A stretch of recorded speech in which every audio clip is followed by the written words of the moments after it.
how to travel on a dime all over the world right now. What's up, influencers? Here with Daniel Eisenman, world traveler, YouTuber, and self-awareness coach. Boom! Thank you so much for having us here. Thank you, man. Look at it. Look at us. Yeah. Look at where we're at. Look at you guys. You're awesome too. And we're here at one of his events, International Tribe Design, which is amazing. I've already experienced a couple of amazing days. And you know, there's just so much about you that I want the audience to know beyond the fact that you upload videos also to Facebook. You throw these events and you just know so much about fitness and food. So can you share with our audience real quick about your journey from when you first started uploading videos to now? Awesome. So I believe the first video I ever uploaded publicly, which now I think it's crazy how challenging that first one is for people. But if I think back on myself, I have to admit I was scared too. I was definitely worried about what people would think about me. Yeah. And it was a video of us making a smoothie strictly of bananas and romaine, because at this point we were experimenting and like basically reporting our results of a raw vegan diet. And we were so stoked in the beginning and so many people wanted the details. So we made all these crazy videos about being raw vegans, learned a lot about the subculture. Some might call the religion of that. Maybe that's me being bitter, who knows. And long story short, the more that we studied about food and fitness, the more we realized that some people that were in the public eye, I almost said public lie, interesting, public eye, or that their books or their movies may have not necessarily matched up exactly with how they lived their life. It was more they put this message that a lot of people believe to be like rock solid truth. And that sometimes the people that originally wrote that message or made that video are no longer even following that truth. Yeah. And so we decided, why don't we start making the Rawbrahs, that's the name of the YouTube channel with my two brothers and I, about like raw truth. Because the diet stopped working for my youngest brother and there was no way I could live my life and pretend to be a raw. So we're like, we're going to make a video. And the response that he got from that, like mothers like twice his age, like really condemning him for eating like an egg, I think it was. So that part was so jarring for me that my dad was like, and my testosterone got really low. My teeth started getting browner, hair started thinning. So I had some side effects too that I was a bit concerned about. And my testosterone was apparently the range of like an 80, 90-year-old man. Oh, wow. And so my dad was like, Daniel, eat a salmon. Like, so I was like, all right, my dad told me to do it. I'll rationalize. I'm listening to my parents, being a good biblical man. And I ate a salmon. And the next morning, I'm wanting to say this in the most PG way possible, but I just woke up with like, for a lack of better terminology, excuse this, but morning wood for the first time in a very long time. Yeah. And I was like, what the... It was just so weird that I was so affected by eating this food. So I immediately opened my mind to being more experimental with what is the best diet. And let's just tell the truth. Let's tell the truth. That turned into people wanting, in a long time before that, I had a retreat business going when I graduated college and my brother graduated high school. But all of a sudden we had this huge audience base of people that were interested in our lifestyles. So we started doing retreats around health. And long story short, I came to believe that maybe the one practice that most people would get the most health benefits from out of anything is the practice of being fully known. So like fully authentic, fully transparent, being able to talk about all the things you don't want to talk about to the person that would impact the most and talk about it in a loving, like an unconditionally loving way. But it's just like, this health practice is profound. So we built retreats around that. I did it with my brothers. Now I'm doing it with other business partners. I started a mastermind group, and one of the mastermind groups here, we co-created this company, International Tribe Design, and we're blessed enough to have you on this experience so far. And it's amazing. And what I love about your events is you do them in epic places.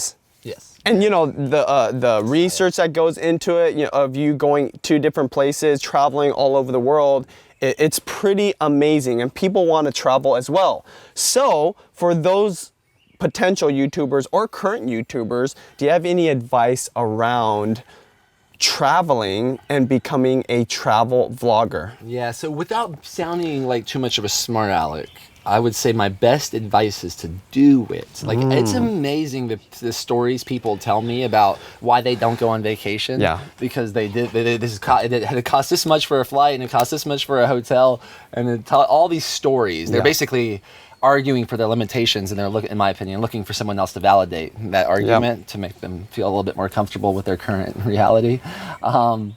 So I did let go of the stories that you think about traveling, and if you want to travel, you'll do it, and you do it, and bring a camera and film the most fun parts, or if you really want to cut to the core, do a live Facebook video while you're traveling.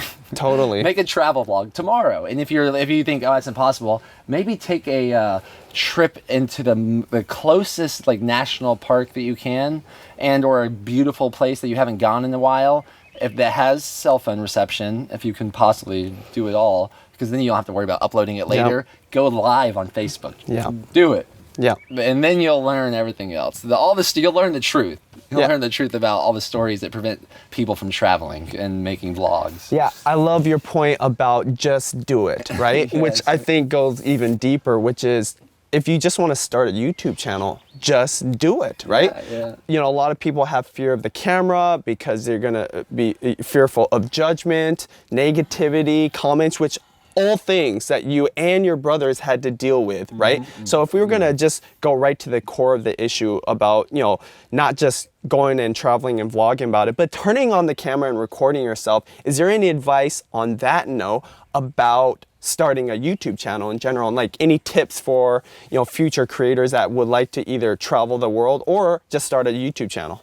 Yeah, I think a YouTube channel would be really good to highlight your gift, because YouTube is an outlet to giving your gift to more people. So what comes easiest to when you see other people struggling, maybe it's cooking. You if you watch me cook, you might be like, what's wrong with this guy? But some people, I look at them, I'm like, whoa, my wife, Deanna, she can make, in my opinion, if she wanted to, she can make an epic cooking channel. Yeah. However, it's not only about what comes easiest to you. I think when you find what comes easiest to you and that you're a bit the most scared about or the most excited about, it's fear and excitement, in my opinion. Another thing is it's great to realize that fear and excitement on a physiological level are pretty much identical. And if you can become more comfortable with the uncomfortable, aka fun comfortable, this will also be an easier process. So self-awareness might be something we're going to talk to next. But when you can realize that this is a way for you to give your gift to as many people as possible, and I think that's pretty much potentially one of the main positive motivators of life, to make our gift, our unique God-given gift, this gift that, whether it's dancing, singing, maybe it's something that hasn't ever been done before, maybe it's being on video, maybe it's videoing. If it comes really easy to you and you're a bit scared to tell people about it, that's the one that I recommend making your next video about. Yeah, I love that advice, because you know what? If you're scared about it, there's a high likely chance that other people are scared but also interested in that topic, right? Maybe it's an underserved content on YouTube, and it's a great idea to go where there's less competition. But regardless of what you do, right? If you want to follow Daniel's tips, I think the point is to just go and do it, whatever you have fun with, right? Whatever comes the easiest, and know that fear, even though it's there, you can acknowledge it and push through it. So that with that being said, another thing that people probably can learn from you is how to travel on a dime. Now, the reason I asked you, and this is one of the things I'm most impressed about when it comes to Daniel. Currently, he has literally less than 1,200 subscribers on his YouTube channel, right? Now, I know that there's more history there. You had another YouTube channel called the Rawbrahs, which you guys still have, and you have a Facebook following that's much larger than that. But the point being, you've always had all pretty much came after one thing. So you can actually grow a substantial audience in one day. It was one in cameo in JP's video, 15,000. Yeah, but the point is, you've always done this with a rather small audience, and it always has boggled my mind. How do you travel to the places you travel? any suggestion to people that might not have a lot of money, right? That want to start traveling, and some of the techniques that you've applied to be able to do what you do. All right, cool. So there are definitely probably freer ways. It depends on how adventurous you want to get, but you could basically go on Craigslist right now, look for a ride share, and you could take it to a farm, say on the California coastline, for nothing.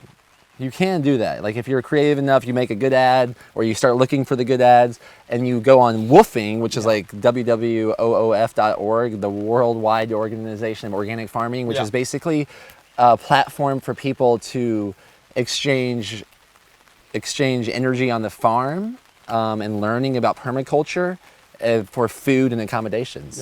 So that's a great way to travel to some great places. Like some of the coolest places in the world have the most fertile lands. We were talking earlier today about how fertile the land in Washington is. Why don't you go find a woofing farm like near Mount Olympia, and you get your mind blown, and you're doing it you're not only doing it for free, but you are gaining a lot of wisdom about the earth that we live on.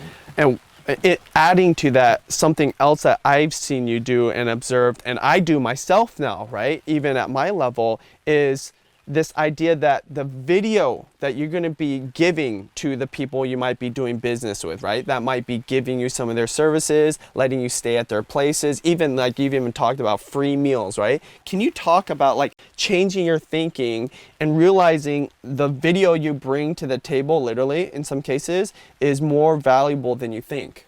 Oh yeah, it's there's so much truth to that. There is, like, in my opinion, this gets a bit more on the esoteric side, that most people are getting what they want most of the time.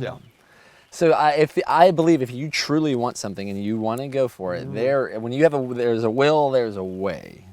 And I think you have to want to travel. My opinion on this is why it's a bit tricky, is I think more people want to travel than they actually enjoy traveling. It's like a story about traveling. They have like this dream association, and it's this thing that seems challenging to get, or it's like impossible, and that's what vacations. I think it's actually an idea sold by corporations that want to employ people, put them under a ploy to work for them and trade their time for money. I'm going down a rabbit hole right there, but I think most people want to travel more than they actually want to do what it takes. But if you want to do what it takes to travel, if you really feel like you have a desire, and this is again a little esoteric, but start looking for the signs. Like look for the people that are looking for you. Like I had a story for a long time that I want to write a book. So many people want me to write a book. So many people want to write a book. And it seems like a great idea, but I did not see, like, I don't think I can do what I'm doing and sit down and write a book. So I'm like, wait a minute, maybe I don't have to write the book. So I put out a post asking, I actually created a mastermind group, and it was pitching an idea that looking for someone that would write everything that I'm saying. I can just make recordings, they can come to my retreats, and then they can write a book like through my voice. They can find my voice, and we go back and forth. I give them audio recordings and I edit it. Sure enough, that guy's here at this event, and we've partnered on that project, and he is so stoked about it. It was such a gift. I thought like no one would want to do that. Not only does someone that's not true. People are begging to do it. They are looking to do it. Exactly, and the point being that you can trade something of value, right? Whether it's trading the fact that you put video on YouTube for staying for free at this resort, right? Yeah, we've done stuff like that. Or you're letting somebody, like be part of your retreat to be able to, help you write a book, right? Like trading of goods, which I think that's a currency that people have forgotten about. Oh man, and the new currency is clout. Yeah. In a way, if you are courageous enough to get very vulnerable and authentic on camera, which, authenticity, I'm imagining through your studying of the video influencers, is probably the most trending way to build a brand. It's like that easy, like just talk about the things you don't want to talk about on camera, make them like shorter, creative, fun videos, be consistent. Once you gain a following, that following might be much more valuable to a restaurant, a resort, or whatever it is than even money would be. Last thing that I want to do before we go into the lightning round, It is raining. On that note of authenticity, right? I think the thing that people are starting to know you most for right now is this being authentic, right? Being aware. And a lot of our viewers might not be YouTubers or video influencers, or maybe they are video influencers and they're just trying to figure out what it is that they want to do with their life, right? And then just figure out what it is they want to tape. Any last thoughts on that for people that might be watching to learn about how to be self-aware and be authentic? Yeah. I would definitely, I would realize that the sensations in your body are the truest, like the closest thing to the truth of what a feeling is. Yeah. It's literally a feeling. It's sensations, they're energy in your body. So a lot of people are running away from the sensations in their body associated with anger, awkwardness, nervousness, fear. But in reality, all it is you're experiencing an increase in sensations in your body. And I think when you can start looking for that in the most healthy way, I think like some of the most physically crazy people, like skydive, no offense to big wave surfers, I surf some, so I get to talk about surfers. These guys are like crazily courageous and almost to a fault. Sometimes I'm like, are they trying to kill themselves? And I think there's a correlation with that even in emotional suppression. So I think when people can tap into the truth of, are they willing to feel more alive in their own bodies and let go of the stories that they tell about that? Like if you can become as nervous and as awkward and as fun, comfortable as possible, I think that's like where your success awaits you. And it's like the never ending story of like a fun challenge. I love what you say about listening to your own feelings, right? Rather than letting other people's perceptions of you, other people's judgments, other people's like ideas and thoughts influence what it is that you think you are, right? Like and that's one of the things I've learned the most about this event, which is, you know, listening to yourself, right? Yeah. There's sensations in your body. The story that you tell about the sensations in your body, my body, is up to us. It's up to me for me. It's up to him for him. So what he might think, or let's take someone else, if what someone might think is like scary, I might think is really exciting. And that might be the difference in our lives. Like, that might be the difference in the compass directions in our lives. Boom. All right, lightning round before people start rolling in here. If you had to give up one thing for the rest of your life, I think this is a bad question for you. Would it be movies for the rest of your life or social media for the rest of your life? I would give up movies because I can because I can watch movies on social media. Green juice or green smoothies? Green juice. Travel all over the world and never get to surf, or live in one place and get to surf forever? Whoa, live in one place and surf forever. Oh, what? Don't tell Deanna. Last thing you grabbed out of the fridge? That beer that I'm drinking. Movie or book that you would suggest to a future influencer? The Alchemist. In a zombie apocalypse, what's the first thing you're gonna grab? A joint? All right, you guys. Daniel Eisenman. We'll put all the links down below if you guys want to attend one of his events. If you guys just want to follow him on social media, is there anything else or anywhere else that you want people to go to? BreakingNormal.tv is the website that has like as a hub for all my Facebook page, my YouTube channel, so all that. Thank you so much. It's been a pleasure. You guys check him out down below.